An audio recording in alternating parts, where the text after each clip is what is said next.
আজকে একটা গুরুত্বপূর্ণ ইনফরমেশন আপনাদের সঙ্গে শেয়ার করব।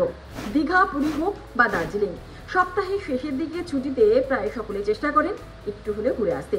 আর স্বাভাবিকভাবেই যে কোনো সময় চাইলে তো আর টিকিট পাওয়া যায় না, সেক্ষেত্রে ভরসা একমাত্র তৎকাল।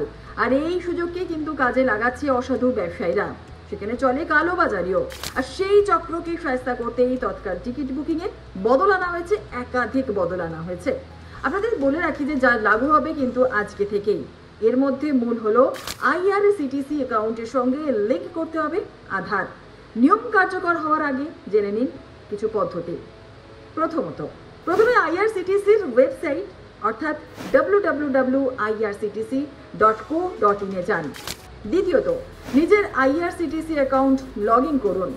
তৃতীয়ত, লগ ইন হয়ে গেলে সরাসরি যান মাই প্রোফাইল অপশনে।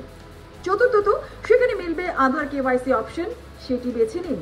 পঞ্চমত, এরপর সেখানে নিজের 12 ডিজিটের আধার নাম্বার দিন। ষষ্ঠত, ভেরিফিকেশনের জন্য OTP যাবে রেজিস্টার্ড মোবাইল নাম্বারে। তবে এখানে কিন্তু শেষ নয়, রেলের রিজার্ভেশন অ্যাকাউন্ট বা IRCTC এজেন্ট যেখান থেকেই টিকিট কাটুন না কেন, OTP কিন্তু বাধ্যতামূলক। ঠিক অনলাইন কেনাকাটার মতনই OTP ভেরিফিকেশন হলে ভুয়ো বুকিংয়ের সংখ্যা কিন্তু কমবে বলেই আশাবাদী রেল।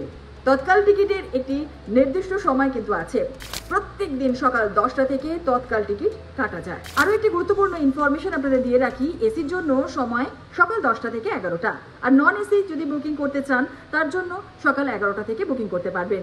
আর নয়া এই নিয়ম, প্রথম 30 মিনিট বুকিং করতে পারবেন না এজেন্টরা, সেটাও আপনাদের জানিয়ে রাখি। অর্থাৎ এসি টিকিট বুকিং করতে এজেন্টদের অপেক্ষা করতে হবে সকাল 10:30 পর্যন্ত। নন এসির ক্ষেত্রে সময়টা 11টা 30 মিনিট পর্যন্ত। আশা করি এই ইনফরমেশন আপনাদের অনেকটা কাজে লাগবে। আজ এই পর্যন্তই, আবারও দেখা হবে অন্য কোনো গুরুত্বপূর্ণ ইনফরমেশন নিয়ে আপনাদের সঙ্গে নিউজ 18 বাংলার ডিজিটালে।